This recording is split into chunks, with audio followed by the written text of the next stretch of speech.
अथ सप्तपञ्चाशत्तमोऽध्यायः। वो नहीं दिया गया है उसमें।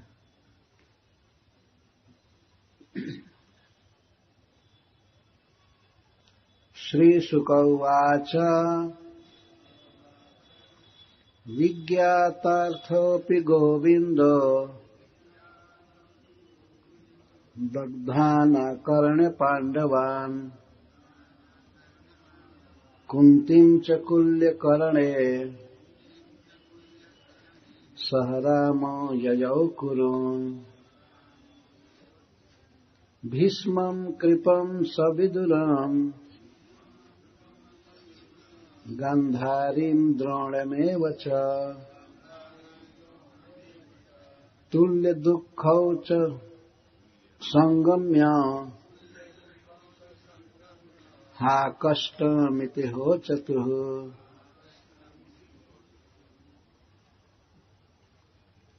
एक एक श्लोक।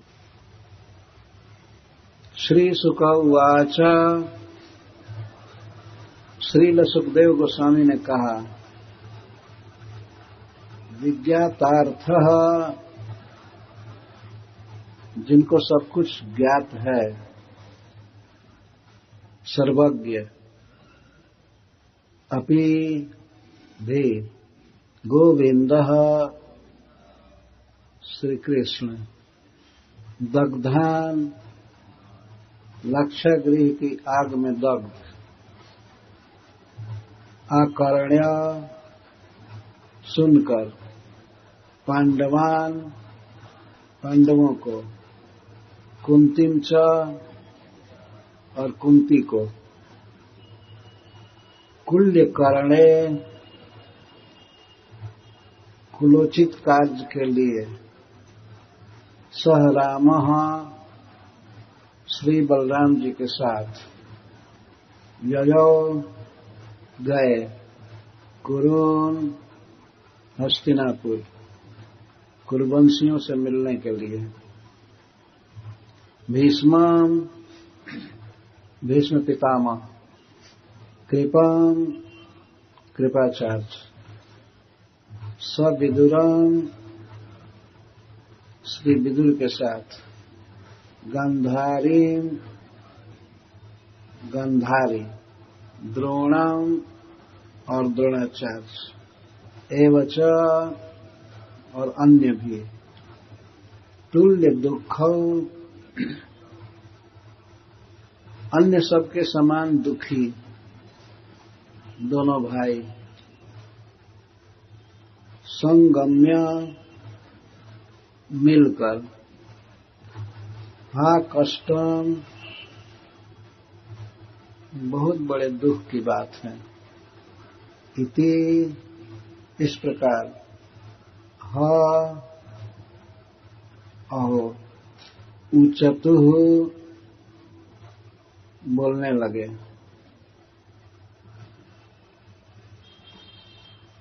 तो समंतक मणि के हरण की कथा और सतधनवा का उद्धार तथा अक्रूर जी को पुनः द्वारका में बुलाने की लीला है। तो श्रील सुखदेव गोस्वामी कहते हैं कि भगवान कृष्ण ने सुना कि उनके फुफेरे भाई युधिष्ठिर आदि पांडव और उनकी मां कुंतीम च लाक्षा भवन की आग में जलकर मर गए। दग्धन आकर्ण्य, उनको दग्ध सुने, आकर्ण्य, आ का अर्थ ठीक ठीक पूरा पूरा, कर्ण्य माने कान देकर सुने, अपने डायरेक्ट कानों से सुने कि हमारे भाई सब जल गए। अपने बुआ के पुत्र युधिष्ठिर महाराज, भीमसेन, अर्जुन, नकुल, सहदेव और स्वयं बुआ भी, हमारे पिता की बहन, ये जल गए। तो कुल्यकर्णे कुलोचित व्यवहार के लिए वे हस्तिनापुर में गए अपने जनों से, कुरुवंशियों से मिलने के लिए। यद्यपि सुखदेव गोस्वामी कहते हैं कि विज्ञातार्थ है अपि गोविंद, गोविंद सर्वज्ञ हैं, विज्ञात अर्थ था, उनको सब मालूम था कि पांडव जले नहीं हैं। लक्षा भवन के सुरंग से निकल करके जंगल में चले गए। भगवान सर्वज्ञ हैं, सब जानते थे। फिर भी जब उन्होंने सुना जल कर मरने की बात, तो वे अपने भाई श्री बलराम जी के साथ हस्तिनापुर गए। यह भगवान की लीला है। जब सब जानते ही हैं तो फिर क्या जाने की जरूरत थी, और वहां जाकर के सबके साथ रोना, विलाप करना, ये करना। ध्यान रखना चाहिए कि प्रभु की लीला है। इसीलिए श्रील सुखदेव गोस्वामी सबसे पहले कहते हैं विज्ञातार्थ अपि, सब कुछ जिनको मालूम है, जो सर्वज्ञ हैं, तीनों काल में जो कुछ हुआ है, हो रहा है और होगा, सबको श्री कृष्ण जानते हैं। तो इस बात को जानते थे कि हमारी फूई कुंती और हमारे पांचों फुफेरे भाई जीवित हैं और सुख से हैं। परंतु हस्तिनापुर में इसका हल्ला हुआ, रात में आग लगी थी, तो सवेरे यह प्रचार हुआ, न्यूज़पेपर में निकला था जैसे तैसे कि पांडव जलकर राख हो गए, कुंती भी मर गई जलकर। यद्यपि कुछ लोगों के दुर्भिसंधि से वह लक्षा भवन बनाया गया था, जिसमें पूर्ण ज्वलनशील फ्लेमेबल आइटम लगे थे। थोड़ा एक दिया सलाई जलाने से पूरा अबलेस हो जाता है भवन। इसी के उद्देश्य से बनाया गया था कि किसी दिन पांडवों को यहां जलाया जाएगा। दुर्योधन प्रस्ताव डाला था और धृतराष्ट्र महाराज के अनुशासन से, आज्ञा से भवन बनाया गया। तो वो भी जानते थे कि इसी उद्देश्य से बन रहा है। परंतु महाराज धृतराष्ट्र के मंत्री विदुर जी थे, उनको सब पता था कि यह प्लान है पांडवों को जलाने का। तो वे सभा में अब सामने बोलना पड़ा। तो बोले युधिष्ठिर से म्लेच्छ भाषा में, म्लेच्छ भाषा का चाहे जो भी अर्थ हो, युधिष्ठिर महाराज उस भाषा को जानते थे और विदुर जी जानते थे। तो उन्होंने उस भाषा में कहा कि युधिष्ठिर, जब वन में आग लगती है, तो सभी सुन रहे थे लेकिन कोई दूसरा समझ नहीं रहा था। युधिष्ठिर महाराज समझ रहे थे, शायद अंग्रेजी दोनों जानते थे। म्लेच्छ भाषा मतलब इंग्लिश, चाहे जो भी हो। तो बोले कि जब जंगल में आग लगती है तो और पेड़ पौधे दूसरे जीव जल जाते हैं, लेकिन जो चूहे गहरी बिल खोदते हैं, तो बिल में रहते हैं, तो वे जहां आग लगी है उधर न निकल करके दूसरे तरफ नौका करके निकल जाते, दूसरे तरफ निकल जाते। युधिष्ठिर महाराज समझ गए कि हम लोगों को जलाया जाएगा। फिर भी अपने पिता की आज्ञा को, धृतराष्ट्र महाराज की आज्ञा को टालना नहीं चाहते थे। उनका स्वभाव था जो भी होगा भगवान की कृपा से होगा, वे उनकी आज्ञा माने। धृतराष्ट्र ने यही कहा था कि बेटा, तुम लोग 105 भाई हो, तो यहां हस्तिनापुर में रहना बड़ा कंजेस्टेड हो रहा है।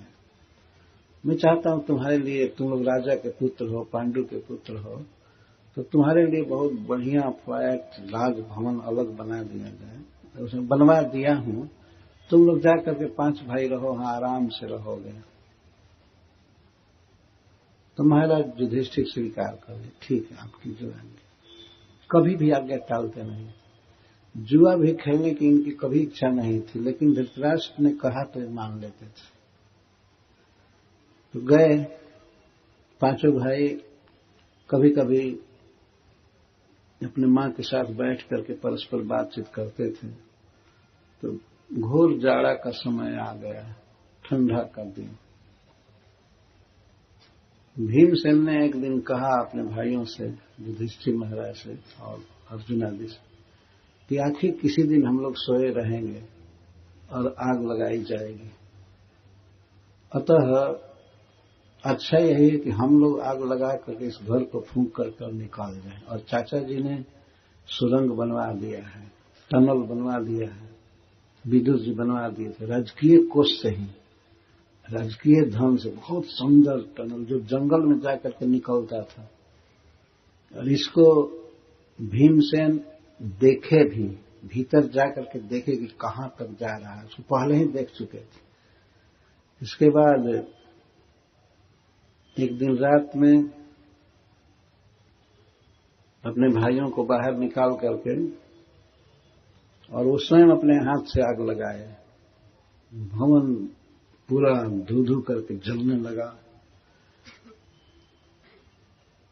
ये इंद्रप्रस्थ में भवन बनाया गया था। इंद्रप्रस्थ जमुना जी के तट पर, दिल्ली जिसको कहते हैं, और वो मेरठ के पास हस्तिनापुर था, गंगा जी के तट पर। तो तुरंत ही इस ज्वाला से, लपट से पता चल गया कि वही भवन जल रहा है। सर्वत्र हल्ला हो गया। सवेरे सबको पता लगा कि पांडव जल गए।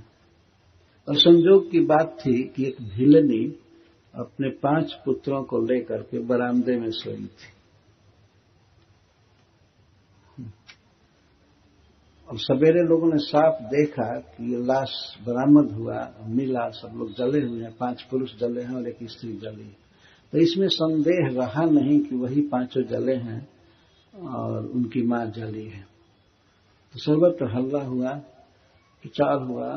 अब दुर्योधन आदि भी बनावटी रुलाई करने लगे, उसी रोने लगे, हाय हमारे भाई मर गए, जल गए, ये हो गया, से हो गया। तो कुछ लोग तो सचमुच के दुखी थे, जैसे भीष्म पितामह, कृपाचार्य। इन लोगों को मालूम नहीं था रहस्य। विदुर जी को मालूम था कि वे जले नहीं हैं, तो इसलिए सब विदुरम कहा गया है। विदुर भी रो रहे थे। अगर वे नहीं रोते तो लोग शंका करते, भाई इतने करुणावान महात्मा ये क्यों नहीं रो रहे हैं। तो जब सब लोग रो रहे थे तो ये भी रो रहे थे।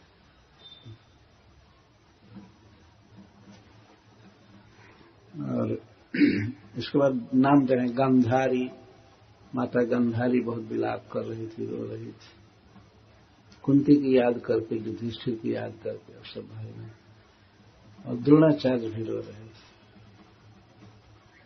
एक बार मैं कथा कहा एक जगह पर कि भगवान कृष्ण गए बलराम जी के साथ, तो भीष्म पितामह से मिले, कृपाचार्य से, विदुर जी से, गांधारी से, द्रोणाचार्य से।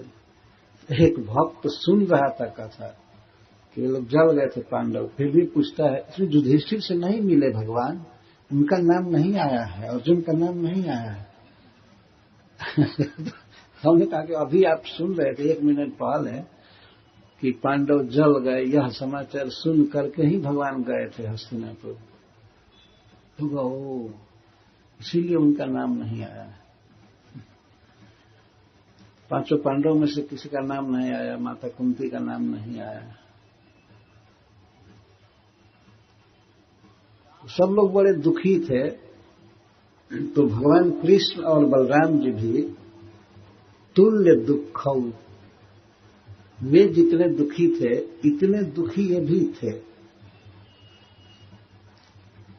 यद्यपि सब जानते हैं कि हमारे भाई जले नहीं हैं, मरे नहीं हैं, ठीक है, लेकिन फिर भी दोनों भाई रो रहे थे। और सुखदेव गोस्वामी जी कहते हैं तुल्य दुख, इन दोनों को भी उतना ही दुख था जितना गांधारी को या भीष्म पितामह को, कृपाचार्य को, द्रोणाचार्य को जितना दुख था उतना ही दुख दोनों भाइयों को था। ऐसा होता है जब सब लोग रो रहे हैं, विलाप कर रहे हैं, तो वहां जाने पर अपने आप रुलाई आएगी भी। जब सभी लोग हंसने लगते हैं तो दूसरे आदमी भी हंसने लगते हैं। हम लोग ब्रज में जाते हैं तो पंडा लोग कहते हैं थोड़ा ब्रज का धूल खा करके और हंसी है, तो सब लोग हंसने ही लगते हैं। सबको हंसी आ जाती है। वैसे ही जब सब रो रहे थे, बिलख रहे थे, विलाप कर रहे थे, युधिष्ठिर के, भीमसेन के, अर्जुन के गुण गा गा करके, उनकी याद करके और रो रहे थे, वास्तव में वे दुखी थे, तो वैसे ही दुख श्री बलराम जी को और श्री कृष्ण को भी हो रहा है। और वे भी विलाप कर, हाँ कष्टम, बड़े दुख की बात है, और वे लोग भी विलाप कर रहे थे। भगवान की अद्भुत लीलाएं हैं, सर्वज्ञ होते हुए भी भगवान इस तरह विलाप कर रहे। अच्छा, एक घटना है कि जब श्री कृष्ण और बलराम द्वारका से हस्तिनापुर चले गए थे, तो द्वारका में क्या हुआ इसको सुखदेव गोस्वामी कहते हैं। दोनों भाई नहीं थे, तो द्वारका में एक उत्पात हुआ। लब्ध्वैतद अंतरम राजन सब धनवान मुचतुर अक्रूर कृत बर्माणव मणि कस्मन न गृह्यते। ये अवसर पार करके, लब्धवा एतद अंतरम, ये अवसर पार करके, कृष्ण बलराम यहां नहीं है,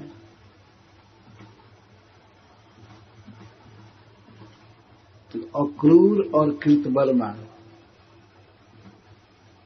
ये दोनों सब धनवा नामक एक जादव के पास आए और कहे,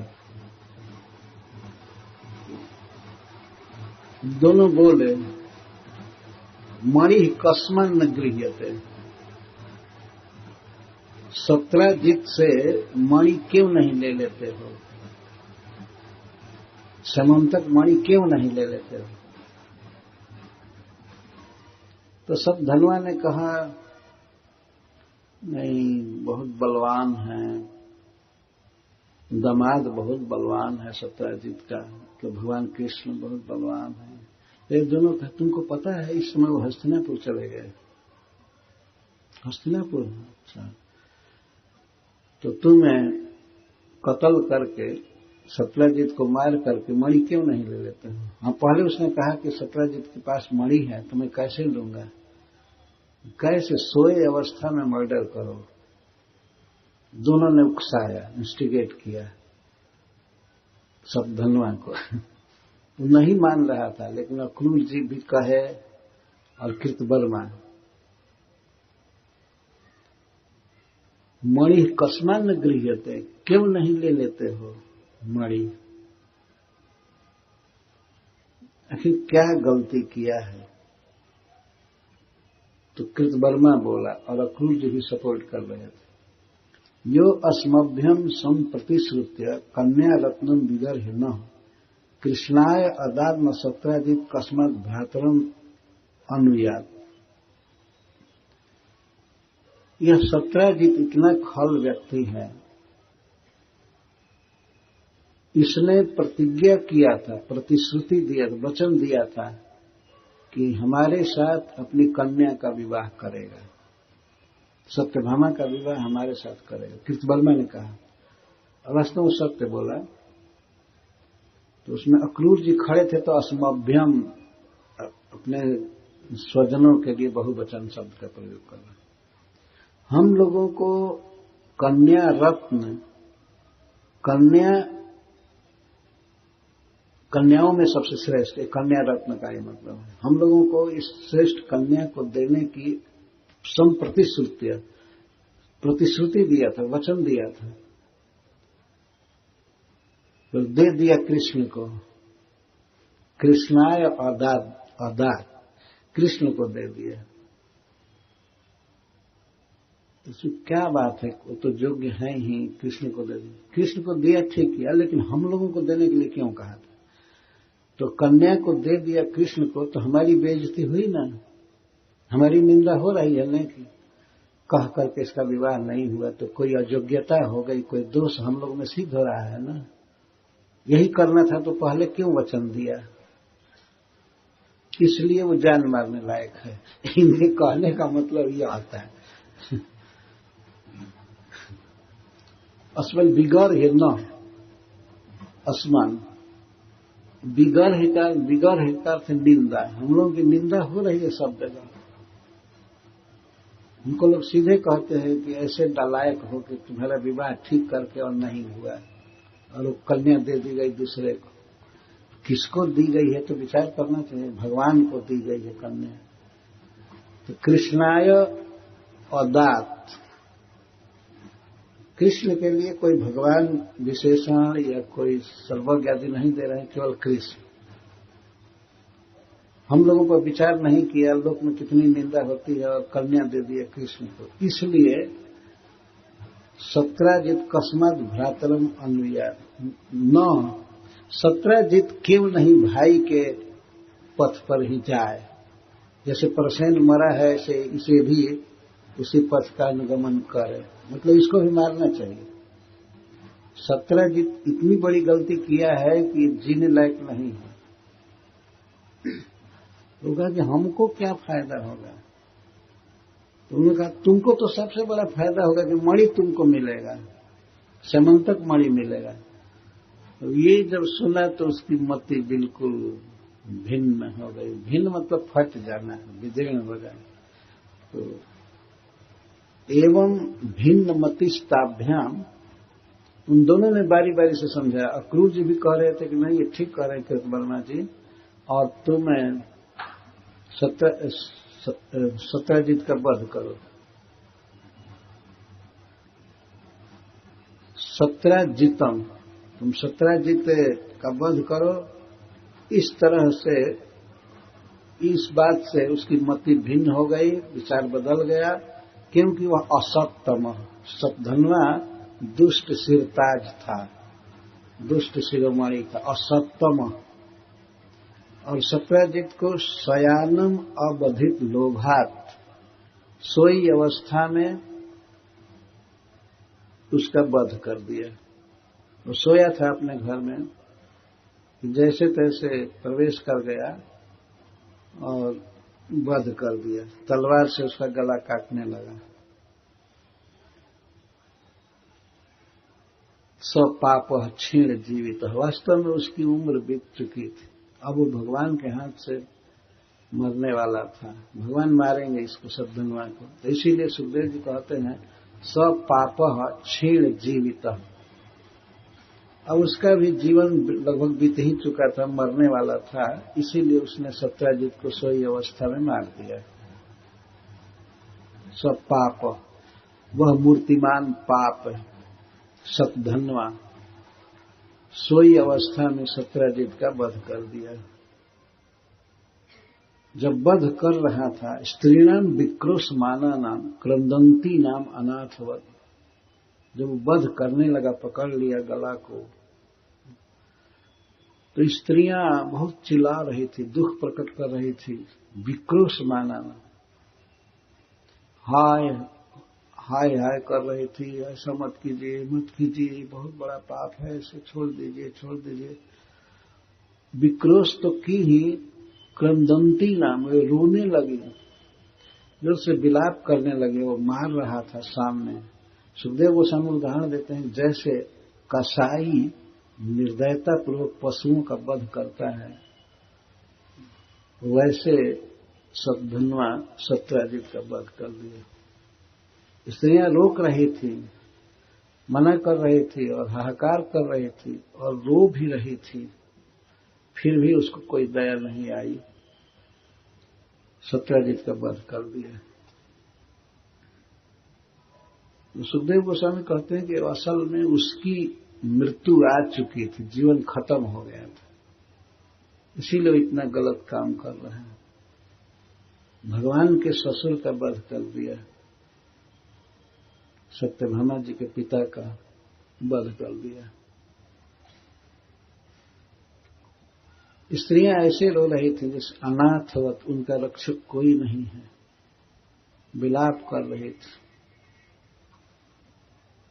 हत्वा पशुन सौनिकवन, सौनिकवत, सौनिक कहते हैं बूचर को, कसाई। जैसे कसाई पशुओं का वध कर देता है, वैसे सत्याजित का वध कर दिया। और मणिम आदाय जगमिमान, मणि लेकर के चल दिया, सेमंतक मणि को लेकर के चल दिया। सत्यभामा च पितरं हतं वीक्ष्य सुचार्पिता व्यालपत्तातेति हा हतास्मेति मुह्यते। सत्यभामा जी ने जब सुना कि हमारे पिता का वध हो गया, तो वे विलाप करने लगी। सत्यभामा जी भगवान के घर में रहती थी, लेकिन ये खबर जब द्वारका में फैल गए कि सत्याजित का वध हो गया, तो वे आकर के विलाप करने लगी।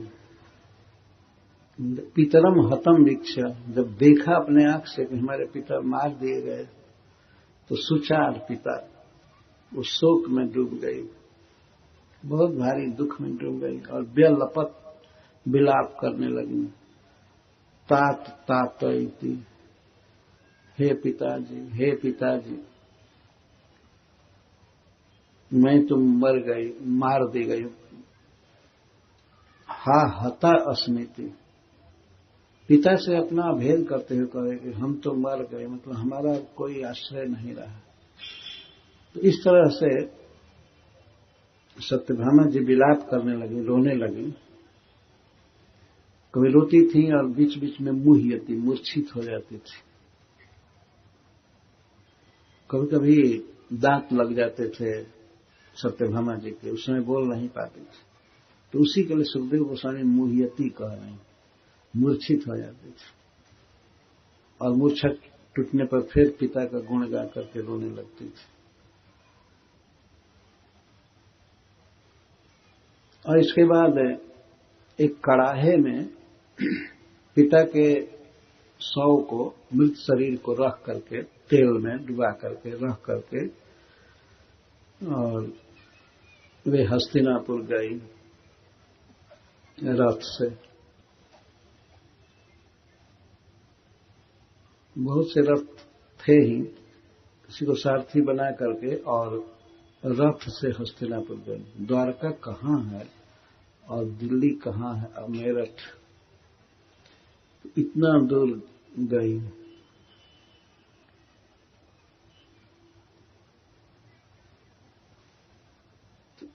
मरा हुआ शरीर तेल के भीतर सुरक्षित रहता है, जल्दी नहीं सड़ता है, तो इसीलिए तैल द्रोण्याम, तेल भरे कड़ाहे में पिता के शव को रख करके और सत्यभामा जी हस्तिनापुर गई। कृष्णाय विदितार्थाय तप्ता अचख्यो पितुर्वधम। यद्यपि श्री कृष्ण सब जानते थे, विदित अर्थ आया, ये घटना होने से पहले ही सब उनको मालूम था, और घटना होने के बाद क्यों नहीं मालूम हुआ, सब कुछ जानते थे। लेकिन फिर भी उन्होंने आश्चर्यचकित होकर के पूछा अपनी प्रिया से, तुम कैसे आई हस्तिनापुर, कोई विशेष बात है क्या? तब विलाप करती हुई, रोती हुई सत्यभामा ने सारी घटना सुनाया। तप्ता, वो तप्त थी, पिता के मरने से बहुत दुखी थी, तो आचख्य, उसने वर्णन किया। पितुर्वधम, अपने पिता का वध, किस तरह से वध किया गया और कौन किया, ये सारी बातें उन्होंने सुनाया। सतधनवा ने हमारे पिता का गला काटा तलवार से, और वहां पर बहुत सी स्त्रियां मना कर रही थी, रो रही थी, फिर भी वो कठिन हृदय माना नहीं और हमारे पिता का वध कर दिया। इस बात को जब दोनों भाई सुने, श्री कृष्ण और बलराम, तो उनके लिए सुखदेव जी कहते हैं, तदा कर्णेश्वरौ राजन अनुसृत निर्लोकता। दोनों ईश्वर, दोनों भगवान, श्री कृष्ण और बलराम परम समर्थ हैं, परम शक्ति है, तो दोनों के लिए ईश्वरौ, सुखदेव गोस्वामी कहते हैं, दोनों ईश्वर निर्लोकताम अनुसृत्य, मनुष्य का भाव दिखाते हुए जैसे निर्लोकता, मनुष्य समाज में कोई किसी के मरने का समाचार सुनकर के दुखी होता है अपने स्वजन का, तो दोनों भाई बहुत दुखी हुए। अहो नः परमं कष्टम इत्यस्राक्षौ विलेपतु। ये समाचार सुनने पर दोनों भाई के नेत्रों में आंसू बहने लगे, अस्राक्ष, और विलाप करने लगे, कहने लगे, हाँ ये तो हम लोगों पर बहुत भारी विपत्ति आ गई। इधर बुआ मर गई, हमारे फुफेरे भाई मर गए, और उधर हमारे ससुर मार दिए गए। तो दोनों भाई रो रहे थे। वैसा भी नहीं था कि एक भाई रोवे एक सांत्वना दे, नहीं, दोनों रो रहे थे। दोनों मनुष्य लोक का अनुसरण कर रहे थे। भगवान की अद्भुत लीलाएं हैं। इससे श्री कृष्ण बलराम के सर्वज्ञता शक्ति पर अविश्वास नहीं करना चाहिए। इसीलिए सुखदेव जी पहले ही कह रहे हैं, कृष्णाय विदितार्थाय। विदित अर्थ, अर्थ का अर्थ है असली चीज, असली बात क्या थी सब भगवान जानते थे, फिर भी उनसे सत्यभामा जी ने कहा। तो दोनों रो रहे थे, विलाप कर रहे थे। अहो नः परमं कष्टम, हम लोगों पर बहुत बड़ी विपत्ति आ गई, और इस तरह से विलाप कर रहे थे। विलेपतु, ऐसा कर्म फूटा हुआ है हम लोगों का, इधर ये भाई मर गए, उधर ससुर मर गए। क्या भगवान के लीला है। दोनों ईश्वर बोल रहे थे। कहा गया है, तद तत् आकर्णेश्वरौ राजन। हे महाराज परीक्षित, दोनों ईश्वर निर्लोकताम अनुसृत्य मनुष्य लोक का अनुसरण कर रहे थे। तो हाथ न परमम कष्टम, ये कह करके आंखों में आंसू भर करके और विलेपतु, विलाप कर रहे थे, अपने को अनाथ जैसा समझकर रो रहे थे। तब तो वहां का हस्तिनापुर का जो प्लान था भगवान का, तो तत्काल पूरा किए। जो पांडवों के लिए अंत्येष्टि संस्कार था, काम क्रिया था, वो सब किए दोनों भाई, सबके लिए किए। युधिष्ठिर के लिए, भीमसेन के लिए, अर्जुन के लिए, नकुल सहदेव के लिए, और अपनी बुआ के लिए। ये महाभारत में विस्तार से वर्णन है। ये दोनों काम कर रहे हैं। ब्राह्मण लोग जब काम करा रहे थे तो दोनों रो रो करके नाम बोल रहे थे, युधिष्ठिर का और सबका। तो उसको पूरा करके भगवान श्री कृष्ण अपने बड़े भाई के साथ, बलराम जी के साथ अपने गांव आए, द्वारका आए।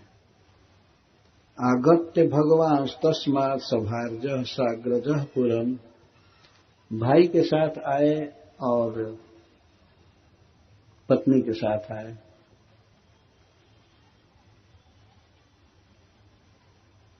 रथ पर ही बैठ करके दोनों भाई कृष्ण बलराम आए, और सत्यभामा जी भी आई उसी रथ पर।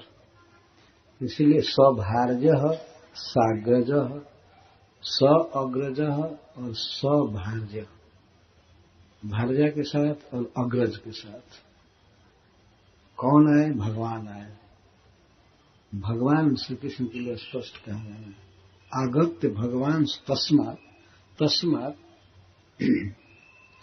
हस्तिनापुरात्, हस्तिनापुर से आए, सभार्य साग्रज। आग लगी थी इंद्रप्रस्थ में, लेकिन ये सब पांडवों का संस्कार आदि करने के लिए जो कुछ भी हुआ, मरने के बाद जो करना चाहिए, वो सारा काम हो रहा था हस्तिनापुर में, क्योंकि वही अपनी मूल बस्ती थी। और धृतराष्ट्र महाराज, गंधारी और सब वही थे। द्वारका में आते ही भगवान ने धनवा को खोजना प्रारंभ किया। आज्ञा दिया, सबसे पहले पता लगाइए कि पापी सब धनवा कहाँ है। सत धनवानम आरेभे हंतुम हरतुम मणिम ततः। सतधनवा का वध करने के लिए और उससे मणि छीनने के लिए भगवान उसको खोजने लगे। अकेले नहीं खोजने लगे और अपने साथियों को भेजे, कहाँ है कहाँ है। सतधनवा को इसका पता चल गया कि श्री कृष्ण हमारा वध करने के लिए हमारा अन्वेषण कर रहे हैं।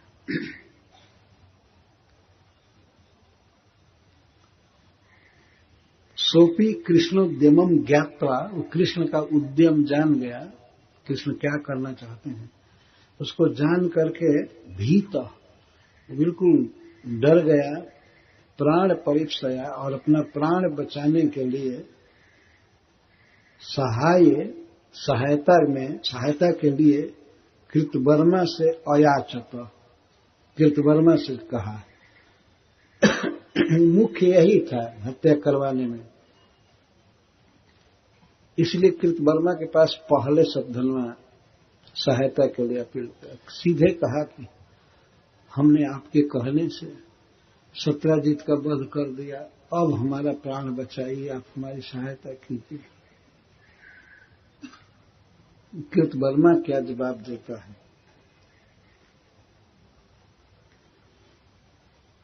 सच अब्रवीत, कृतवर्मा बोला,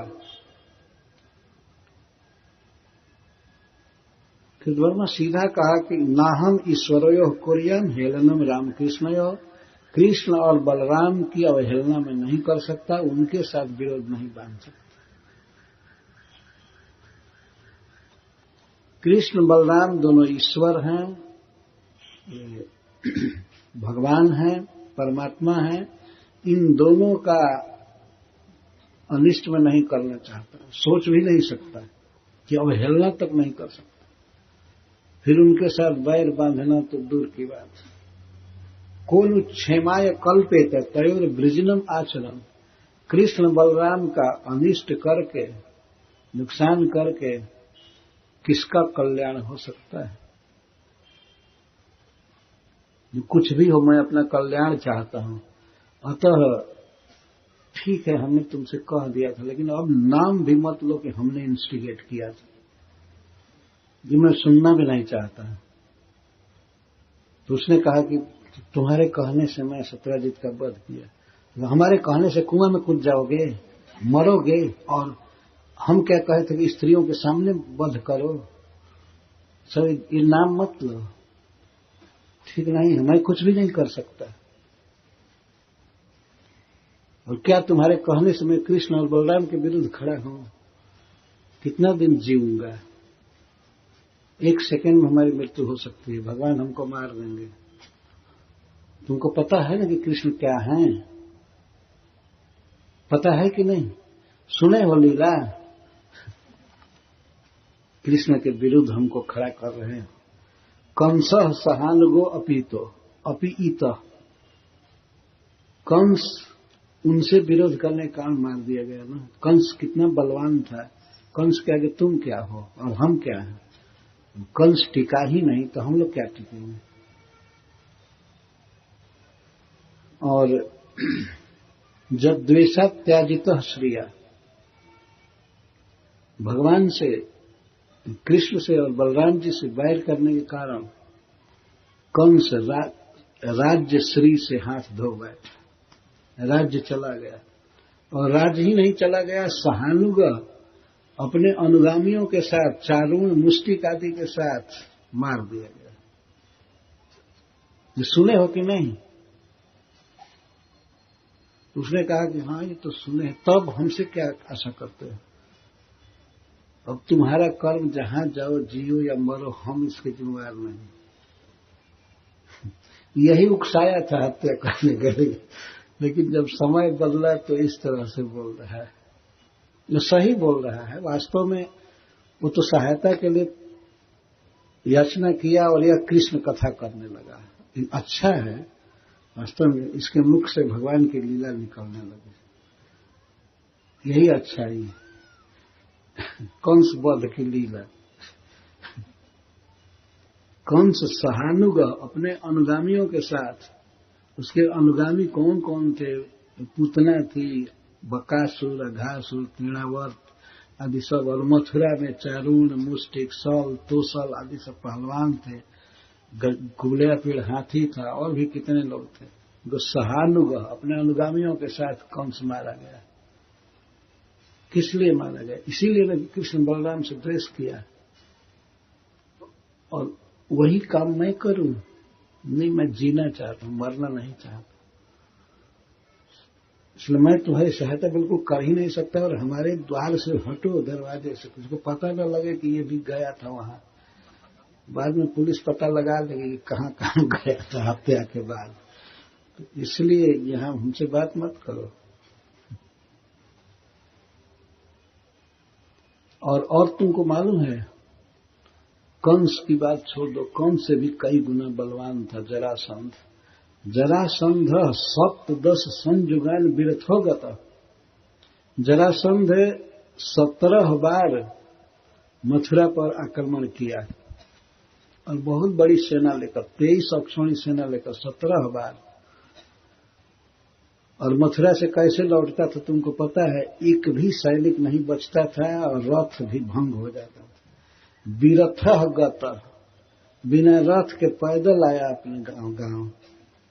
मथुरा में गया रथ से, लेकिन उधर से विरथः गत बिना रथ के आया, मतलब कुछ नहीं बचा।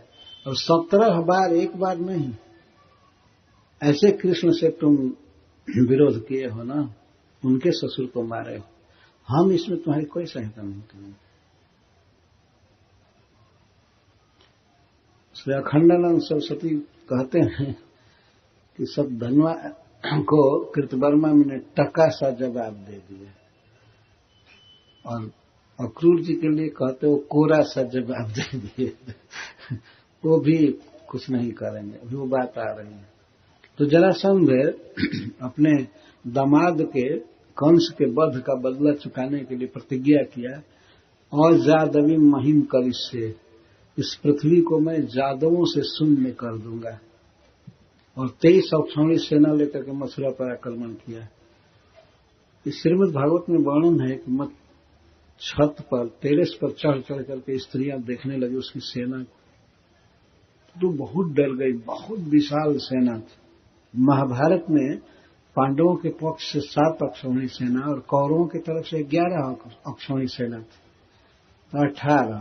और यह अकेले 23 अक्षौणी सेना लेकर आया था, और 17 बार। तो प्रथम बार का वर्णन है श्रीमद् भागवत में कि श्री कृष्ण और बलराम अपने रथ का स्मरण किए, अपने आयुध का।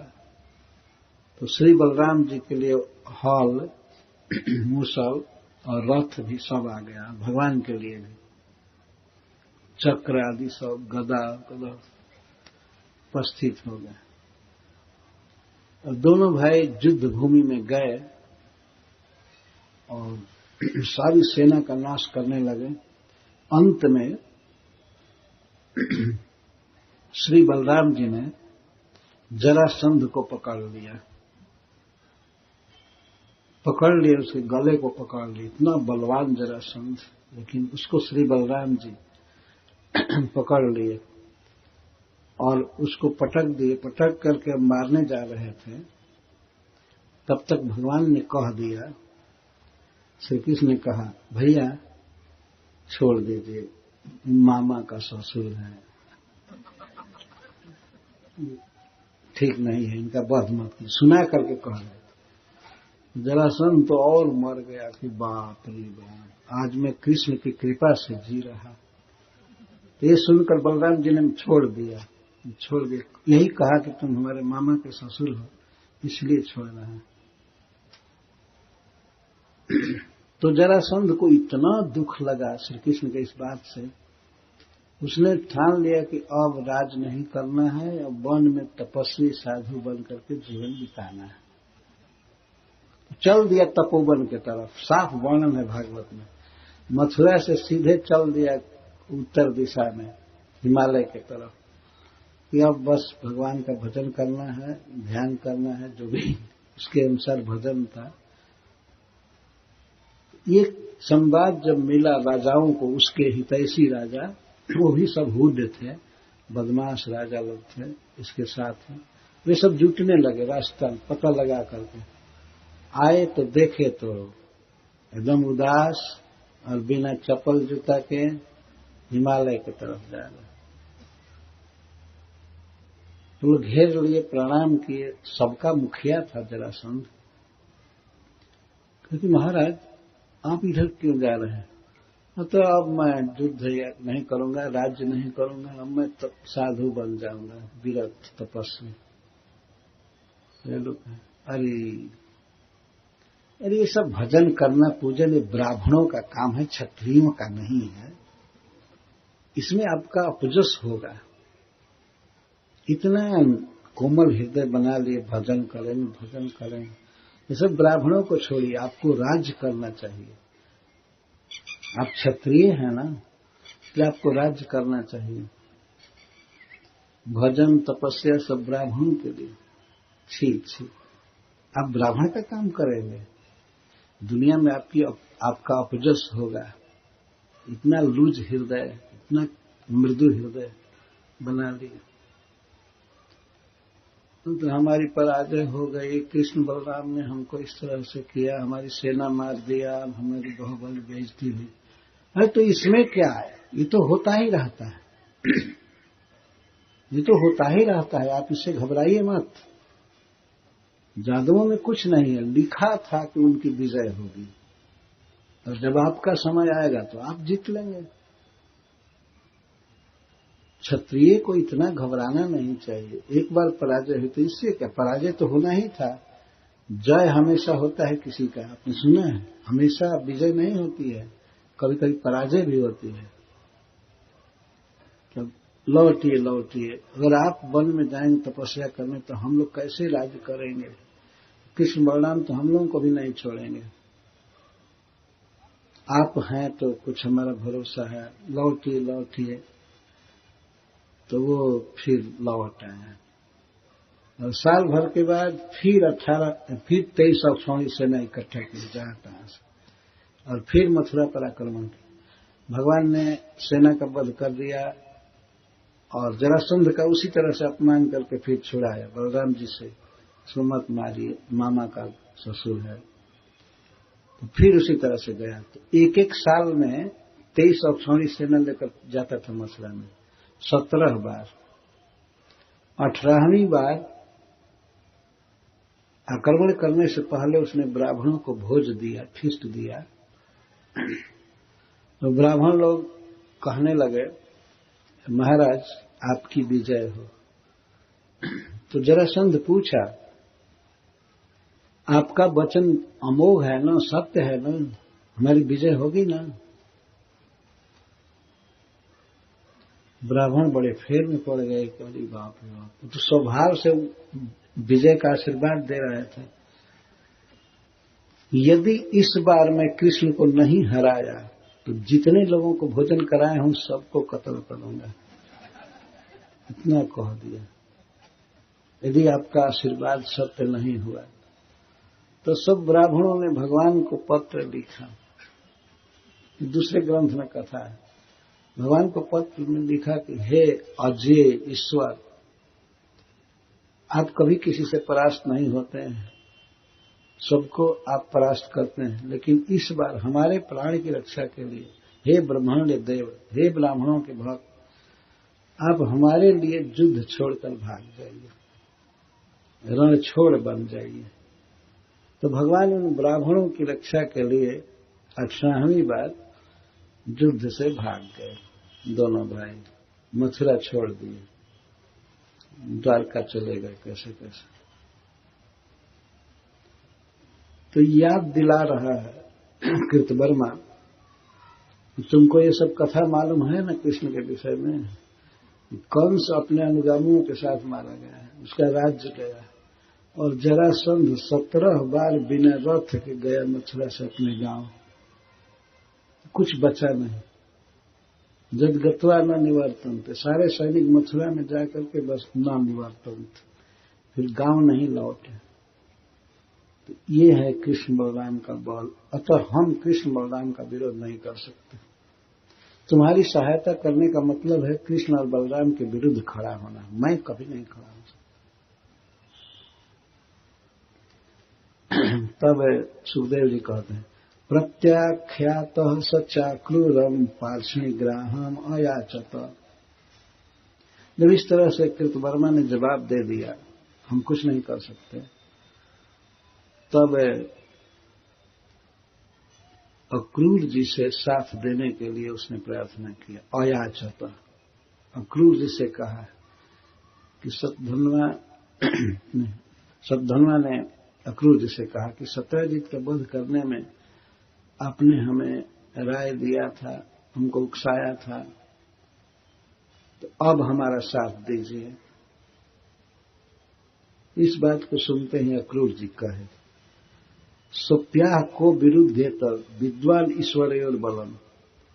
दोनों ईश्वर के बल को जानने वाला व्यक्ति उनके विरुद्ध कैसे खड़ा हो सकता है? यदि कोई मूर्ख है, कृष्ण बलराम के बल को नहीं जानता है, तो हो सकता है उनके विरुद्ध खड़ा हो जाए, लेकिन हम तो जानते हैं, इसलिए हम तो नाम नहीं ले सकते हैं कि उनका विरोध करें। जानते हो इस विश्व का निर्माण कौन किया है?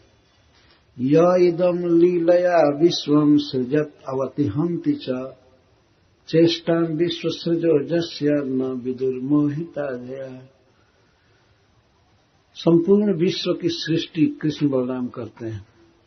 यह एक वचन में है, कृष्ण के लिए कहा जा रहा है। यह इदम लीलया विश्व, इस विश्व की सृष्टि कृष्ण करते हैं, और अवति पालन करते हैं, और हंति च और संहार कर देते हैं। विश्व से तात्पर्य केवल एक दो गांव या एक दो शहर आदि का की सृष्टि नहीं, पूरा विश्व जितना प्राकृतिक जगत है, अनंत कोटि ब्रह्मांड, इस और अनंत कोटि ब्रह्मांडों में अनंत कोटि लोक, और उन लोकों में अनंत अनंत जीव, जीव का शरीर, और जीव जिन चीजों को भोगेगा उन भोग्य वस्तुओं का निर्माण सब अकेले श्री कृष्ण करते हैं, और कोई प्रयास नहीं होता है उनको। लीलया, खेल खेल में विश्व को रचते हैं। खेल खेल में यहां कोई चीज रच सकता है? एक बिल्डिंग बनाने में कितना टाइम लगता है, ये जुटाओ वो जुटाओ, कितना असंतोष, और इतनी जनसंख्या, इतने जीव चर अचर पैदा करना, पशु पक्षी, और इनके लिए भोजन देना, कपड़ा देना, ये सब भगवान करते हैं, अकेले करते हैं। बार बार भागवत में ये बात कही गई है। और लीलया, लीलया का अर्थ है बिना प्रयास के। जैसे आदमी सांस ले रहा है, सांस लेने में प्रयास नहीं करना पड़ता, तो ऐसे भगवान विश्व की सृष्टि किए बिना प्रयास के, बिना परिश्रम के, और अवति, और इसको मेंटेन भी करते हैं, पालन भी करते हैं। सृष्टि करते हैं और सबको भोजन, कपड़ा, आवास सब कुछ देते हैं। इसको अवति कहे, अवन, पालन करते हैं। विश्व की सृष्टि करते हैं, पालन करते हैं, और इसका नाश कर देते हैं। चेष्टा विश्व सृजो जैसे न विदुर मोहिता गया। भगवान की माया से चित्त भ्रमित होने के कारण विश्व की सृष्टि करने वाले ब्रह्मा, शिव आदि भी जिनकी चेष्टा को नहीं जान पाते, जिनके संकल्प को नहीं जानते, उन भगवान के विरुद्ध में नहीं हो सकते। अच्छा, इसके साथ साथ ये तो मान लीजिए कोई कह सकता है कि हम नहीं देखते हैं कि कृष्ण बलराम इस विश्व की सृष्टि किए या कृष्ण सृष्टि किए। मान लीजिए कोई तर्क करे, ठीक है, इस बात को भुला दीजिए, को देखा नहीं ना, उनको प्रमाण नहीं मानेगा, तो प्रकट प्रमाण तत्कालिक घटना की याद दिला रहे हैं अक्रूर जी। यह सप्तहाय न शैलम उत्पाटैकेन पाणिना दधार लीलया बाल उच्छलिंद्रमिवार्भकः। ये लीला तुम सुने हो ना? अभी मथुरा से कितना दूर पर गोवर्धन है, 7 कोस की दूरी की बात है। और श्री कृष्ण जब 7 वर्ष के थे, यह सप्त हाय न बाल। 7 बरस के बच्चा था। गिरवर धार लियो अंगुली पर 7 बरस के रसिया। 7 बरस के बच्चा श्री कृष्ण, और एक हाथ से गोवर्धन पहाड़ को उखाड़ करके उत्पाट्य और दधार उसको धारण किया। 7 दिन 7 रात। जैसे बच्चे बरसाती छत्ता को उखाड़ करके धारण कर लें। बरसाती छत्ता जानते हैं, पृथ्वी को भेद करके बरसात में छत्ता उत्पन्न होता है, छत्र जैसा लगता है, तो उसको बच्चे नोच करके और धारण करते हैं। हम छत्ता धारण किए हैं, अम्ब्रेला लगाए। तो ऐसे 7 बरस के श्री कृष्ण बच्चा थे और पहाड़ को उखाड़ करके एक हाथ से और एक हाथ से धारण कर दिया।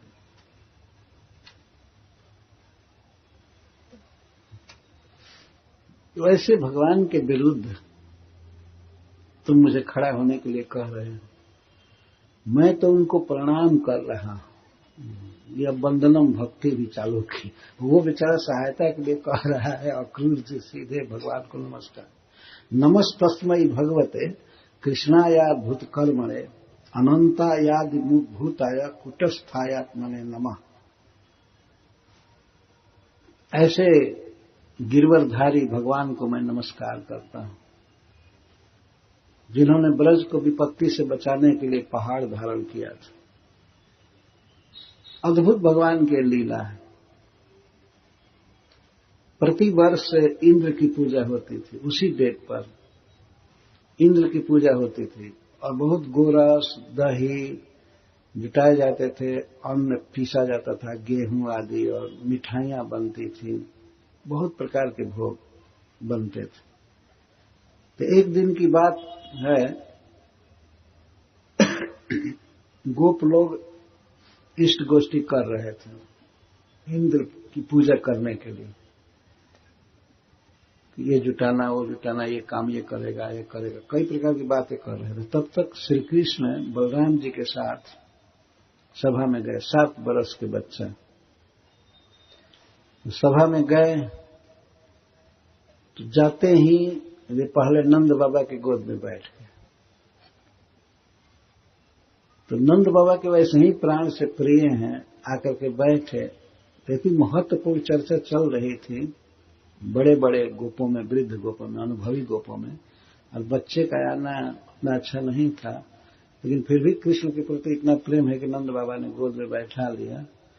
और इसके बाद उन्होंने कहा कि तुम लोग जाओ, दोनों जाओ खेलो, यहां मत रहो, यहां कुछ बात हो रही है।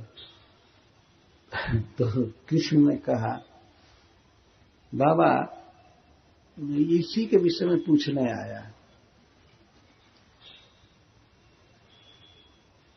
ये क्या उत्सव हो रहा है? लगता है इतनी हड़बड़ी, लोग आ रहे हैं गाड़ी पर लाद लाद करके, सामान उधर जा रहा है, उधर जा रहा है, ढेंकी बहुत चल रही है, कुछ कूटा जा रहा है, पीसा जा रहा है, बहुत सामान जुटाया जा रहा है, ये क्या हो रहा है? नंद बाबा ने कहा दिया, यज्ञ हो रहा है, यज्ञ होगा। तो कृष्ण ने कहा यज्ञ? तो बाबा इस यज्ञ के द्वारा किसकी पूजा होगी और किन किन वस्तुओं से पूजा होगी और इसका क्या फल है? सही बात पूछ रहा था लड़का। तो दूसरे गोपों ने कहा, बाबा इसको हटाइए, हटाइए, ये डिस्टर्ब कर रहा है, इसको हटाइए। 7 बरस का बच्चा है और फिलॉसफी जानना चाहता है कि यज्ञ किसके लिए हो रहा है, किन किन वस्तुओं से यज्ञ होगा, यज्ञ का फल क्या है। और ये भी पूछ दिया कि यदि इसको कोई न करे तब क्या होगा। तो कृष्ण को डिनाई कर देना इतना आसान, इतना प्रतिभाशाली भगवान है। तो सही बात पूछे, उन्होंने कहा कि बाबा मैं इसलिए पूछ रहा हूं कि आज तो आप कर रहे हैं यज्ञ और मैं भी गृहस्थ बनूंगा आगे, तो ये काम हमको भी करना होगा क्योंकि आपका उत्तराधिकारी हूं। तो इसीलिए मैं जान लेना चाहता हूं वो काम करने के लिए हम कैसे करेंगे। तो नंद बाबा ने कहा ठीक ठीक कहता है। तो कहने लगे गोपों के बीच में, बेटा ये यज्ञ है, इस यज्ञ के द्वारा इंद्र देवता की पूजा होगी, इंद्र की पूजा होगी। तो इंद्र वर्षा के अधिदेवता हैं, वर्षा करते हैं, उससे घास होती है, घास गौएं चढ़ती हैं, गौओं से हमारी जीविका चल रही है। तो वर्षा का अधिपति होने के कारण वास्तव में जो भी अन्न, दूध, फल आदि होता है सब इंद्र का ही दिया हुआ है। और तुम पूछे हो कि किन चीजों से पूजा होगी, तो इंद्र ने जिन वस्तुओं को दिया है उन्हीं वस्तुओं से इंद्र की पूजा होगी। कोई अपना नया चीज नहीं लाना है। गन्ना और फसल, कोई भी अनाज जो भी है इंद्र पैदा करते हैं। इसका फल ये होगा बेटा कि जब इंद्र वर्ष अच्छा से रहेंगे, संतुष्ट रहेंगे तो वर्षा ठीक से करेंगे, फिर गौएं ठीक से रहेंगे, हम लोग ठीक से जिएंगे, सुखी रहेंगे। अच्छा, तो इसको अगर छोड़ दिया जाए, कोई न करे, मान लीजिए सामर्थ्य न हो, तो नंद बाबा ने कहा कि ऐसे सामर्थ्य न हो, छोड़ दे तो कोई बात नहीं, लेकिन काम से, लोभ से, पैसा बचाने के लिए या भार मान करके कोई न करे तो उसका कल्याण नहीं होगा। तो कौन नहीं कल्याण करेगा बाबा? तो नंद बाबा ने कहा वो इंद्र ही कल्याण नहीं करेंगे। तो एक साल कोई पूजा उसकी न करे और कई साल से किया है तो उसका एहसान नहीं मानेगा वो। नंद बाबा की बोली बंद होने लगी। मान लीजिए कोई किसी को कई बार खिलाया हो और किसी समय बेचारे के पास न हो, नहीं खिलाया, तो जो खाया है उसको मारेगा। और आप कहते हैं कि इंद्र वर्षा करता है, देखे हैं कि बरसाता है वो? इंद्र कभी आकर के बरसाता है? अरे सब नेचर कर रही है, प्रकृति कर रही है, ईश्वर क्या कर रहा है? भगवान ने इस तरह से बोलना प्रारंभ किया। और बाबा, जो लोग इंद्र की पूजा नहीं करते हैं वहां वर्षा होती है कि नहीं? हमने सुना है कि समुद्र में ज्यादा वर्षा होती है, तो वहां कौन इंद्र की पूजा करता है? चेरा पूंजी में क्या इंद्र के सब भक्त भरे पड़े हैं? मान लीजिए भगवान इस तरह से पूछे, वर्षा होती है, स्वाभाविक होती है, प्रकृति करती है।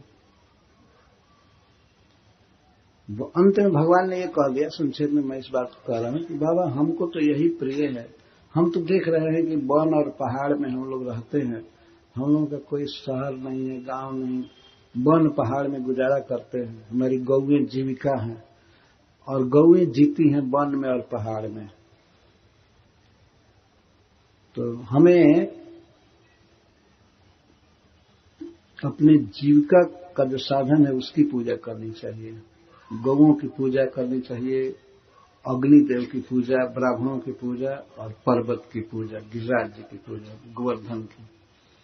भगवान ने यही अंत में कह दिया कि बाबा हमको ये बहुत प्रिय है, 4 चीज की पूजा, ब्राह्मण की पूजा, अग्नि की पूजा, गौओं की पूजा और गोवर्धन की पूजा। क्रियता में दिलोचते, यदि आपको अच्छा लगे तो आप इसको कीजिए, लेकिन हमको बहुत अच्छा लगता है। तो बस कृष्ण को अच्छा लगता है, इसी बात पर नंद बाबा ने हाँ भर दिया। ठीक है, जब इस बच्चे को यही अच्छा लगता है तो इसकी इच्छा पूरी की जाएगी। एक बहुत भारी देवता से लोहा लेना है, बहुत बड़ा संकट आएगा, लेकिन कृष्ण की इच्छा को पूरा करने के लिए नंद बाबा और ब्रजवासियों ने स्वीकार कर लिया। परंपरागत इंद्र की पूजा रोक करके और पहाड़ की पूजा करने का संकल्प किया। यह भी ब्रजवासियों का श्री कृष्ण के प्रति प्रेम का सूचक।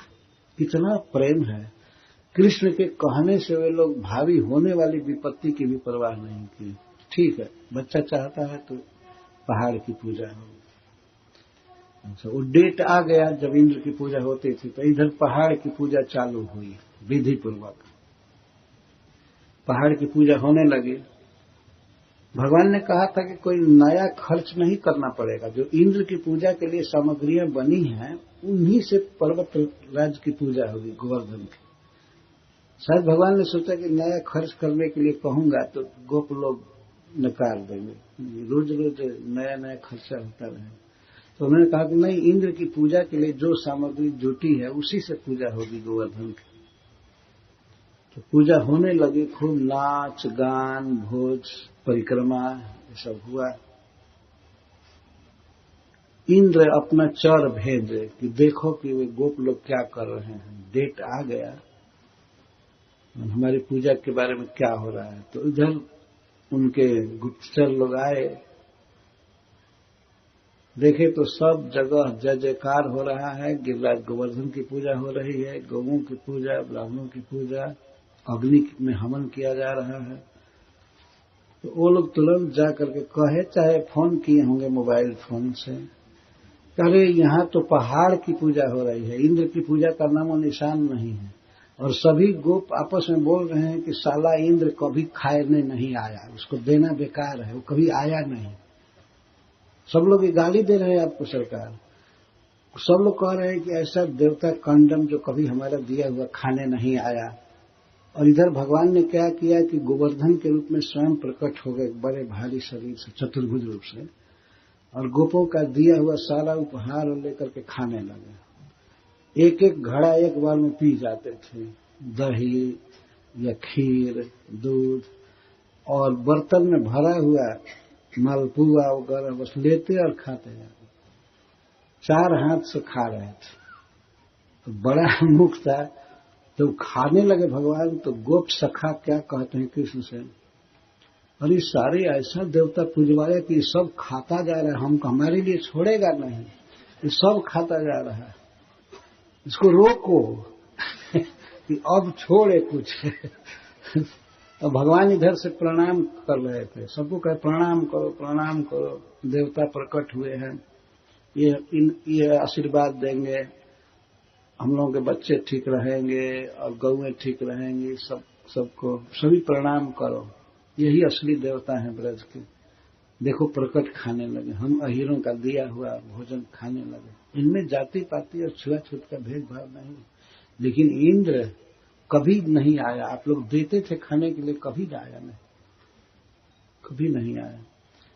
तो इस तरह से चल रहा था। तो इंद्र को बड़ा क्रोध हुआ, फिर प्रलय करने वाले बादलों को मुक्त किए, आज्ञा दिए कि ब्रज का नाश करो, गोवर्धन पहाड़ कहाँ है क्या है पता न चले, उसको मैं वज्र से मारकर चूर्ण कर दूंगा, और पानी के धारा से, हवा से उसको उड़ा दो, पता ही न लगे कि गोवर्धन कहाँ था, और ब्रज और गौएं गोप सबका नामो निशान मिटा दो, मैं आ रहा हूं ऐरावत पर चढ़कर। तो भारी वर्षा चालू हुई, बिजली की तड़तड़ाहट, वज्रपात, जोर की आंधी और पानी सब चालू हुआ।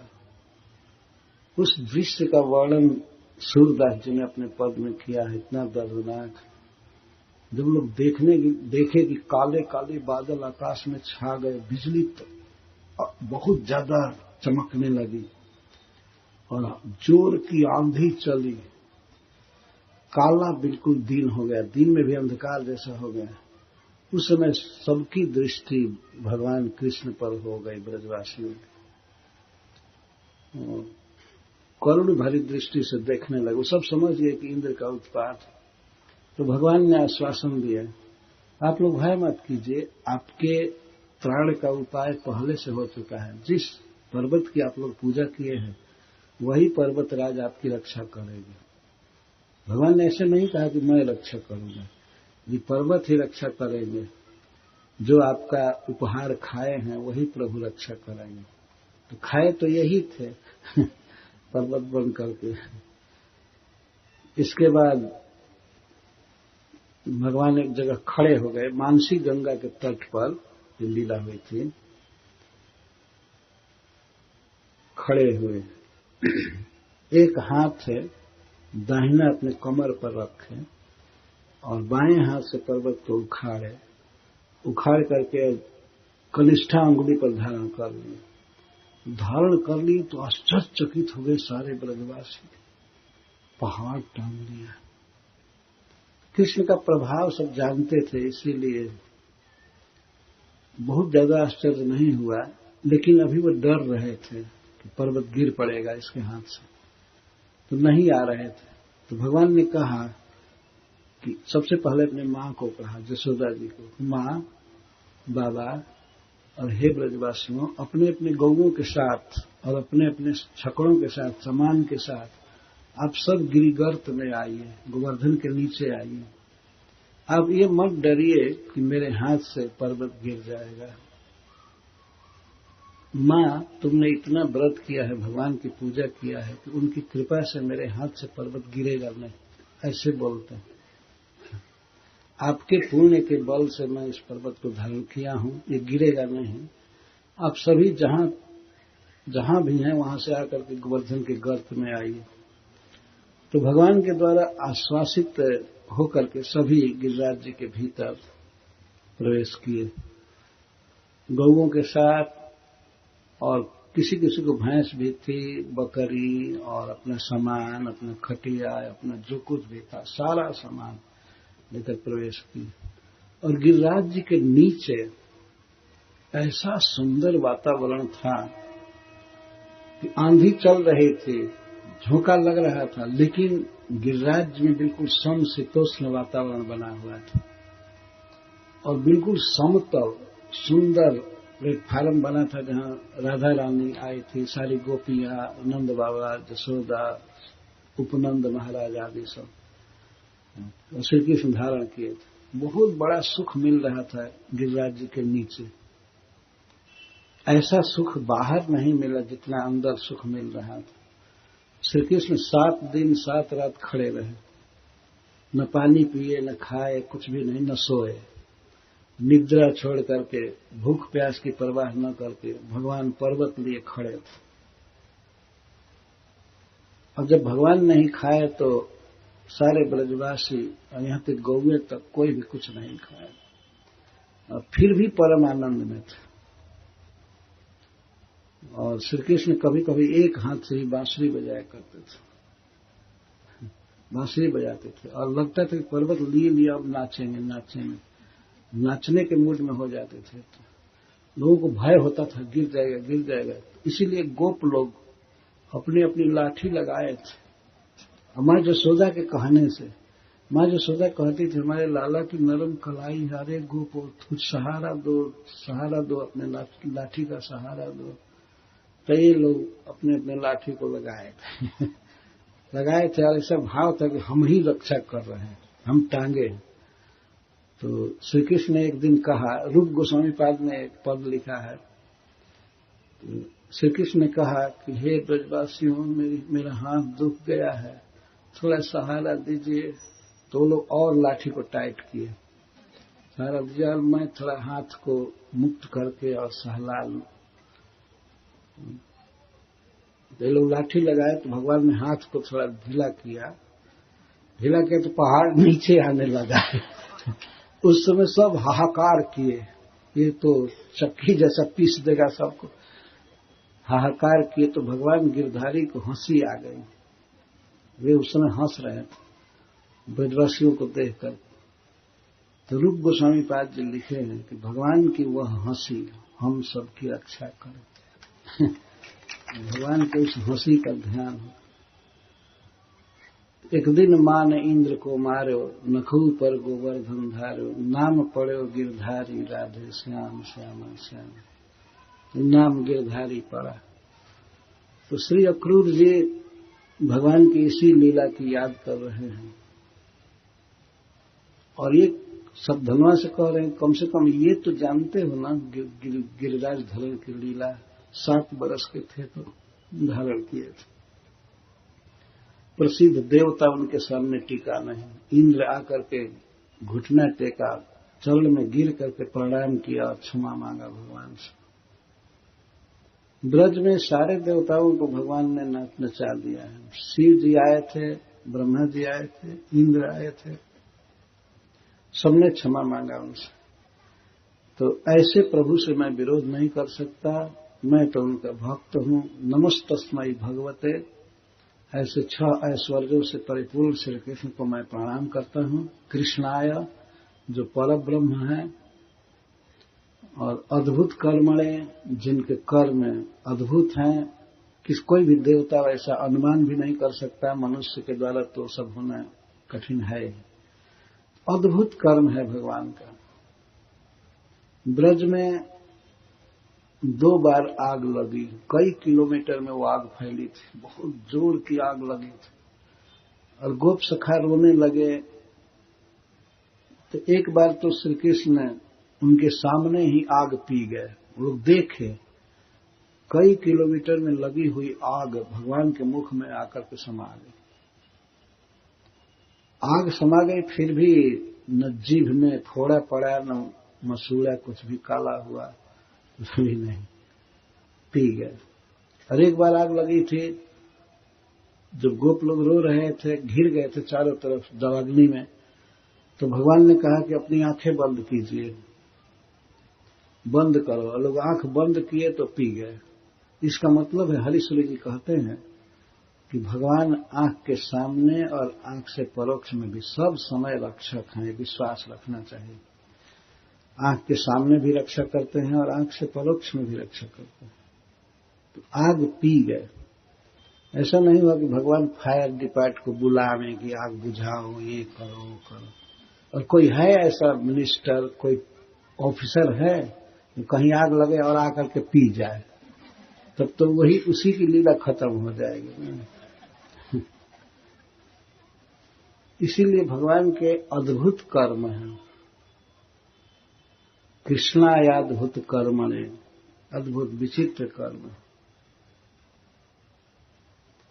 पर फिर भी मूढ़ों के मन में ये बात नहीं आती है कि कृष्ण भगवान है, ईश्वर। श्री कृष्ण की लीला प्रकट है, इतनी ताजी है कि अक्रूर जी सप्तधन्वा को ये बात कह करके समझा रहे हैं।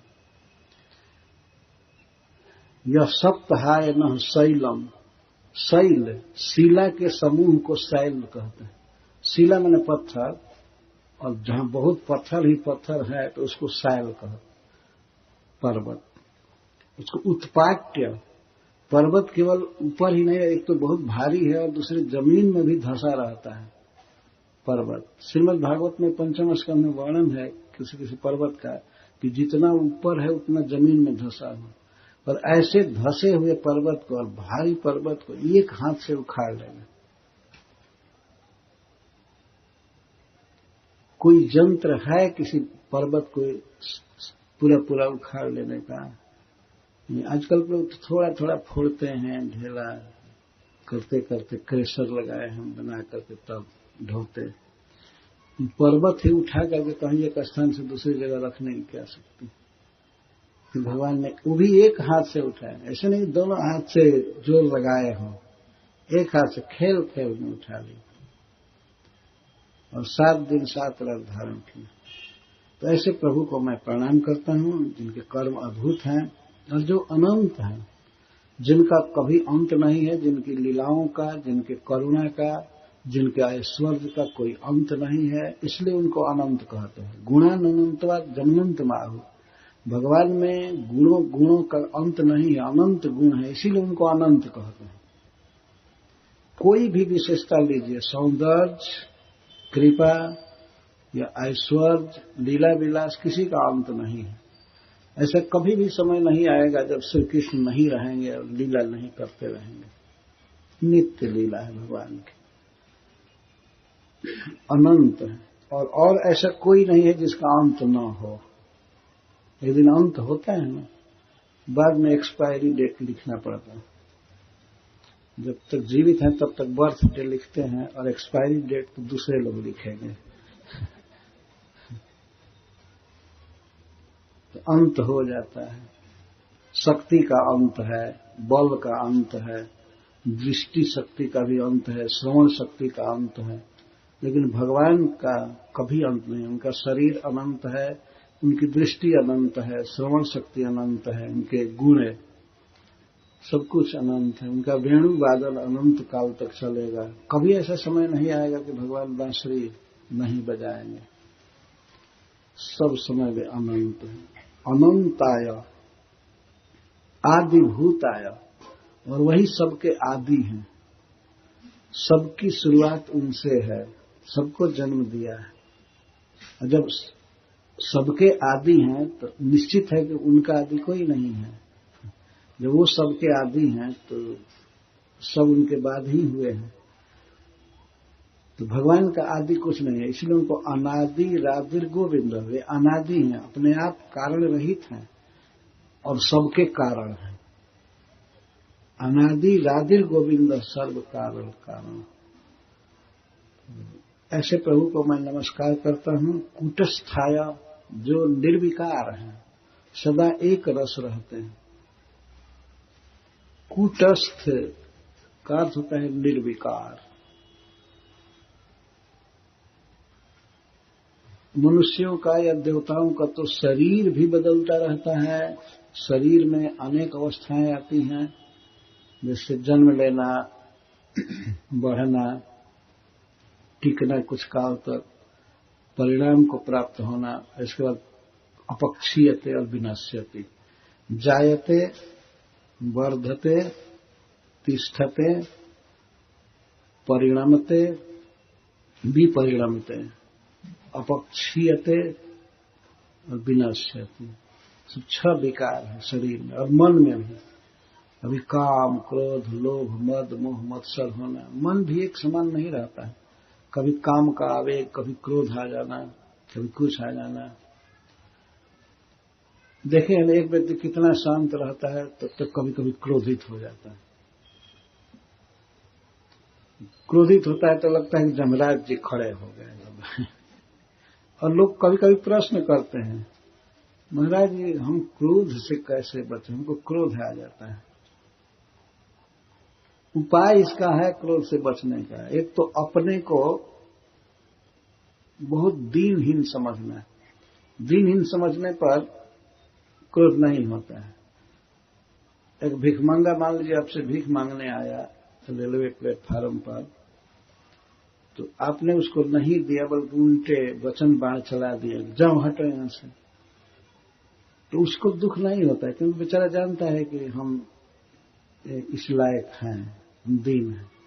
लेकिन जब अपने में ईश्वर की भावना होती है, मैं मालिक हूं, मेरी इज्जत है, मैं इतने में हूं, तो उसमें थोड़ा सा व्यवधान होने पर क्रोध आता है।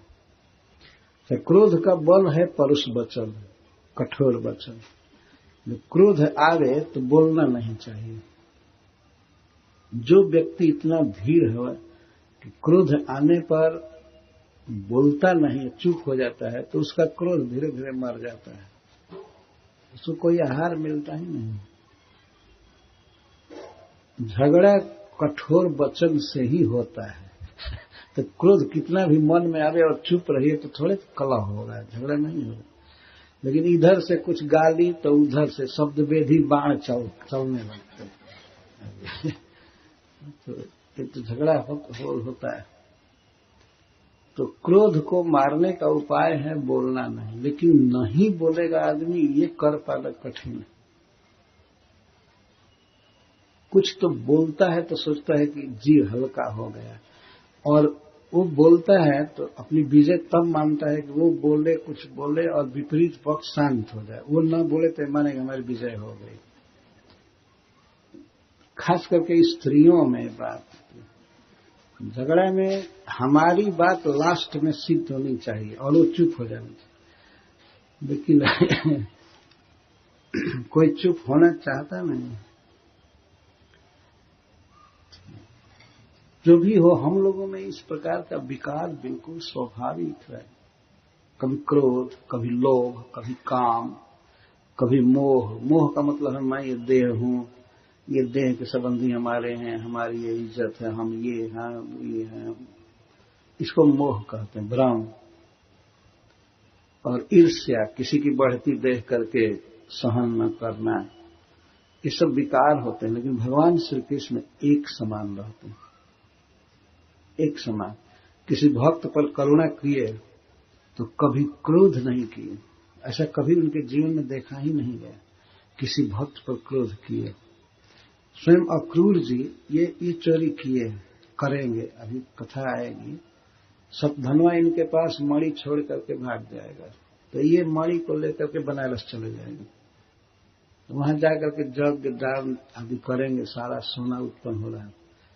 तो भगवान इनको बुलाए, बड़े प्रेम से बुलाए, इनको बुरा कुछ भी नहीं कहे, अपने भक्त को भगवान मान देते हैं। दूसरे देवताओं में क्रोध हो जाता है। एक बार की बात है, रावण कैसे मरेगा इसके विषय में देवताओं की मीटिंग चल रही थी। तो भगवान शिव कहते हैं कि तेही समाज गिरजा मैं रहूं, अवसर पाई वचन एक कहूं। गिरजा अपनी पत्नी से कथा कह रहे हैं कि मैं उस समाज में था, तो देवताओं ने हमसे भी पूछा कि भगवान कहाँ मिलेंगे, कहाँ मिलेंगे। तो मैंने कहा कि हरि व्यापक सर्वत्र समाना, प्रेमत प्रकट हूं ही मैं जाना। भगवान सब जगह समान रूप से हैं, जहां प्रेम किया जाता है तो प्रकट होते हैं। तो आप लोग कीर्तन कीजिए, भगवान प्रकट होंगे। तो लोग कीर्तन किए, जय जय सुरनायक जन सुखदायक। तो भगवान ने आकाशवाणी किया कि ठीक है, आप लोग डरिए मत। जन डर पहु मुनि सिद्ध सुरेशा, तुम ही लाग धरी हो नरवेशा। मैं मनुष्य अवतार लूंगा, आप लोग डरिए मत। तो रावण को मारने के उद्देश्य से जो मीटिंग चल रही थी, उस मीटिंग में भगवान शिव ने ही कहा कि रावण इस तरह मरेगा। अपने भक्त को मारने का उपाय ये बताया। तो ब्रह्मा जी बहुत प्रशंसा की शिव जी की, साधु साधु कही ब्रह्म बखाना। लेकिन ऐसा भगवान के जीवन में, लीला में कहीं नहीं है कि अपने भक्त को मारने का कभी विचार किए। तो शिव जी तो अपने भक्त को मारने का विचार किए। रावण उन्हीं का भक्त था, और रावण को मारने के लिए जो मीटिंग चल रही थी उसमें यही उपाय बताए कि ऐसे मारा जाएगा। तो दूसरे में ये सब विकार है, षड विकार जिसको कहते हैं। लेकिन भगवान कूटस्थ है। कूटस्थ का एक अर्थ होता है कि नीचे धारा बह रही है और कोई व्यक्ति पर्वत के शिखर पर बैठा है। कूटस्थ का एक और भी अर्थ हुआ, और कहीं कहीं कूटस्थ का अर्थ होता है गिरिराज जी के पर्वत के ऊपर भगवान बैठे हैं, कूट पर बैठे हैं, ये भी कूटस्थ। ऐसे भगवान को मैं नमस्कार करता हूं। तो जो भी हो, भगवान निर्विकार हैं, कूटस्थाय आत्मने नमः। और ये नख से सिख तक पूर्ण चिन्मय है, आत्मा है। उनमें कोई प्राकृत देह नहीं है, उनका धाम, उनका रूप, जो कुछ भी है चिन्मय है, पूर्ण आत्मा है। ऐसे प्रभु को मैं नमस्कार करता हूं। तो वो बेचारा सहायता के लिए प्रार्थना कर रहा है, तो अक्रूर जी भगवान की भक्ति करने लगे। बहुत कोरा सा जवाब हो गया। प्रत्याख्यात सत्येनापि सद्धन व महामणि तस्मिन न्यस्य अश्वमारुह्य सत्य योजन गम्य। इस तरह से जब जवाब दिया गया अक्रूर जी के द्वारा, तो सद्धन्वा उस महामणि को, सेमंतक मणि को उनके पास ही रख दिया, उनके पास रख, इसलिए कि इसके पास अगर मणि पकड़ा जाएगा तो सीधा मारा जाएगा। ऐसे तो कुछ बचने की भी आशा थी, हत्या का आरोप था, लेकिन मणि हमारे पास नहीं मिलेगी तो हम शायद बच सकते हैं। तो मणि अक्रूर जी के पास रख दिया और घोड़े पर चढ़ा। जो घोड़ा एक बार में 100 योजन दौड़कर चल सकता था, इसका मतलब है 100 योजन तो 800 माइल लगातार चल सकता था दौड़ते हुए। ऐसे घोड़े पर चढ़ करके द्वारका से भागा, जान बचाने के लिए, पहले ही कहा गया था। सेमंतक मणि को अक्रूर जी के पास रख दिया। तो अक्रूर जी अब क्या किए, उसके ऊपर कई तह कपड़ा लपेटे जिससे प्रकाश न निकले उसका, और इसके बाद अपने टैसी में रखे और बनारस चल दिए। अपने मामा गांव चल दिए। उनका मामा गांव था, उनकी माँ वहां की थी बनारस की। वहां जाकर, चूंकि ये बहुत बड़े सज्जन पुरुष हैं, भगवान के भक्त हैं, तो वहां जाकर के भोगों में नहीं लगे, सोना जो उत्पन्न होता था उससे यज्ञ वेदी बनाना, ब्राह्मणों को दान देना, कीर्तन कथा की व्यवस्था, हवन आदि सब इसी में खर्च करते थे वहां जाकर। तो इसी से पता लगा लिया गया कि अक्रूर जी, पता लगाया भगवान ने कि अक्रूर जी कहाँ हैं। कुछ कुछ ये बात खुल रही थी कि इन्होंने सबधनवा को उकसाया, तो सत्याजित के वध में अक्रूर जी का भी हाथ है, इसको पता लगा।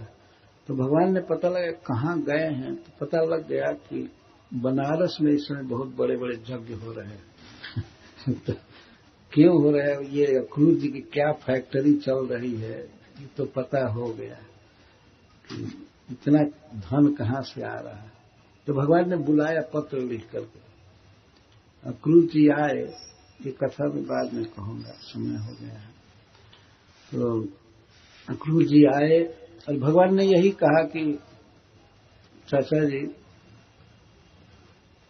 हम मणि लेना नहीं चाहते हैं, केवल आप दिखा दीजिए और बताइए कि आपको कैसे मिला। क्योंकि मणि के विषय में हमारे बड़े भाई श्री बलराम जी भी हमारी बात पर विश्वास नहीं कर रहे हैं, उनको कुछ डाउट है कि हो न हो कृष्ण चुराया है, इनको डाउट है। अतः भैया का डाउट निकल जाए, संदेह निकल जाए, इसलिए आप दिखा दीजिए और बता दीजिए कि ऐसे मणि मिला। तब अक्रूर जी अपने घर गए, सुधर्मा सभा से घर गए और घर से लाए। तो वहां सुखदेव जी कहते हैं कपड़ा पहले हटाए, इसके बाद वो मणि चमक रहा था, दे दिए, भगवान को दिए। भगवान ने कहा नहीं नहीं, मणि आप रखिए, क्योंकि आप बहुत सत्कर्म कर रहे हैं, यज्ञ कर रहे हैं, और आप ही रखिए। बहुत आग्रह करके भगवान ने मणि लौटा दिया कि नहीं आप रखिए। तो अक्रूर जी रख लिए मणि, और श्री बलराम जी वह उपस्थित थे। देखा कि मणि कैसे प्राप्त हुई, इसका पूरा इतिहास सुनाया गया। बलराम जी का तब संदेह गया। नहीं तो बलराम जी सोचते थे ये लीला है भगवान की कि बचपन में चोर रहा है, कई चीज चुराया करता था, तो हो सकता है धन का भी लोभ हो गया होगा। वो इसलिए कि जब सबधनवा का वध कर दिया भगवान ने, मिथिला में कहीं जाकर भाग रहा था, तो इसके बाद उसका पाकिट देखे, वस्त्र में देखे तो मणि नहीं था। तो मणि तो अक्रूर के पास फेंक कर आया था, चक्र से उसका मस्तक काट दिए। उसी समय बलराम जी को डाल करके आखिर सबधनवा के पास मणि नहीं है, कि है क्या, कोई कृष्ण की ही चाल हो सकती है। थोड़ा सा संदेह होना भी एक लीला है। ऐसा नहीं समझने चाहिए कि श्री कृष्ण और बलराम में भेद है या सर्वज्ञता में कोई कमी है। ये भी लीला माधुरी है। डाउट होना, जैसे मां जसोदा कृष्ण पर संदेह करती थी, चोरी किया है, ये किया है, और कृष्ण रोज झूठ ही बोलते थे, मैया मैं नहीं माखन खाए हुए नहीं था। तो मां मान लेती थी, लेकिन फिर भी संदेह तो करती थी। तो श्री बलराम जी श्री कृष्ण के ही द्वितीय शरीर है, ताहार द्वितीय देह श्री बलराम, पर फिर भी छोटे भाई के प्रति इस तरह से स्नेह से सोचना, ये भगवान की लीला है बलराम जी की। जसोमती नंदन प्रभु जी कहेंगे, वास्तव में इस कान में शास्त्रों को गहराई से जिन लोगों ने समझा है, तो उनमें जसोमती नंदन प्रभु बहुत ही प्रसिद्ध हैं, और उनका प्रवचन बताता है कि वास्तव में इन्होंने बहुत ठीक से समझा है। और शास्त्र समझने के साथ साथ भगवान श्री कृष्ण